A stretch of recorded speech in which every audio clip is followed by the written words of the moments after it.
നീ ആരെയാണ് അന്വേഷിക്കുന്നത്? ആര് എന്നുള്ളതിന് ഹു എന്നാണെന്ന് നമുക്കറിയാം. ഹു ആർ യു എന്ന് നമ്മൾ ചോദിച്ചില്ല. നീ ആരാണ്?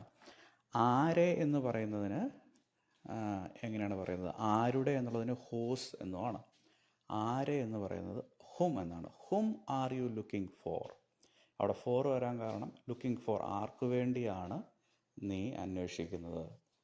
ഹും ആർ യു ലുക്കിംഗ് ഫോർ? ആരെയാണ് നീ അന്വേഷിക്കുന്നത്? ഇതുപോലത്തെ സെൻറ്റൻസുകൾ നമുക്ക് കുറച്ച് നോക്കാം. നമ്മളിതിൻ്റെ അകത്ത് പല ടെൻസിലുള്ളത് മിക്സ് ചെയ്തിട്ടായിരിക്കും പറയുക.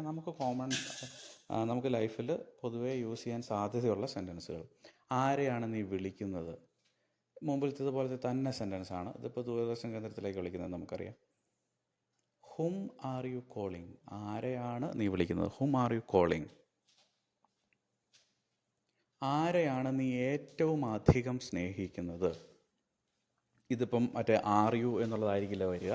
ജനറൽ ആയിട്ടുള്ളൊരു കാര്യം ചോദിക്കുകയാണ്. Whom do you love the most? ഇത് സിമ്പിൾ പ്രസൻറ്റ് ടെൻസിലാണ് വന്നിരിക്കുന്നത്. ടെൻസ് ഞാൻ ഇടയ്ക്ക് ഇങ്ങനെ പറയുന്നതേ ഉള്ളൂ. ആരെയാണ് നീ ഏറ്റവും അധികം വിശ്വസിക്കുന്നത്? വിശ്വസിക്കുക എന്നുള്ളത് ബിലീവ് എന്നുണ്ടെങ്കിലും ആളുകളെ വിശ്വസിക്കുന്നതിന് നമ്മൾ പൊതുവെ ട്രസ്റ്റ് ചെയ്യുക എന്ന് പറയുന്നത്. ഒന്ന് ട്രൈ ചെയ്ത് നോക്കും. മുമ്പിലത്തെ സെൻറ്റൻസ് പോലെ തന്നെ വരും. Whom do you trust the most? മുമ്പ് whom do you love the most ആണെങ്കിൽ ഇവിടെ whom do you trust the most. നീ ഇന്നലെ ആരെയാണ് കണ്ടത്? ഇപ്പോൾ വീണ്ടും മാറി, ഇന്നലെ പാസ്റ്റാണ് പറയുന്നത്.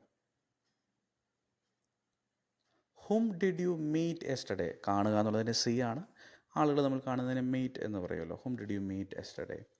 അവൾ ആരെയാ തിരഞ്ഞെടുത്തത്? അവൾ ആരെയാണ് തിരഞ്ഞെടുത്തത്? തിരഞ്ഞെടുക്കുക, ഇലക്ട് ചെയ്യുക എന്നുള്ള തിരഞ്ഞെടുക്കലുണ്ട്, ചൂസ് ചെയ്യുക എന്നുള്ള തിരഞ്ഞെടുക്കലുണ്ട്. ഒന്ന് ട്രൈ ചെയ്യൂ.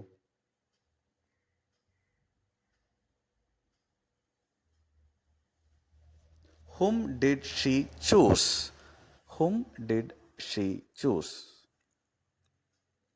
ആരോടാ നീ സംസാരിച്ചത്? നീ ആരോടാ സംസാരിക്കുന്നുണ്ടല്ലോ, ആരോടായിരുന്നു? Whom did you talk to? അവിടെ ടു വരുന്നത് ടോക്ക് ടു സമ്മൺ എന്നല്ല, അല്ലെങ്കിൽ to hmm did you talk എന്നും നമുക്ക് പറയാം കേട്ടോ. ആരോടാ നീ ദേഷ്യപ്പെട്ടത്? നീ ഭയങ്കരമായിട്ട് ദേഷ്യപ്പെടുന്നുണ്ടല്ലോ. ദേഷ്യപ്പെടുക എന്നുള്ളതിന് ഗെറ്റ് ആംഗ്രി എന്നാണ്. ഒന്ന് ട്രൈ ചെയ്ത് നോക്കൂ.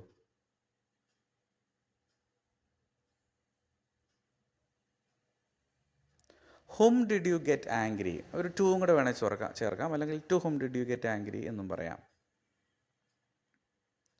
ആരെയാണ് അവർ അന്വേഷിച്ചു കൊണ്ടിരുന്നത്? നമ്മൾ ആദ്യം കണ്ടു ആരെയാണ് അവർ അന്വേഷിക്കുന്നതെന്ന്. Whom are they looking for ആയിരുന്നു. ഇവിടെ പാസ്റ്റ് ആയപ്പോൾ whom were they looking for? ആരെയാണ് അവർ അന്വേഷിച്ചു കൊണ്ടിരുന്നത്? ആരെയാണ് അവർ വിളിച്ചുകൊണ്ടിരുന്നത്? ഇതും നമ്മൾ ആദ്യം കണ്ടതാണ്. അതിൻ്റെ past tense hmm were they calling?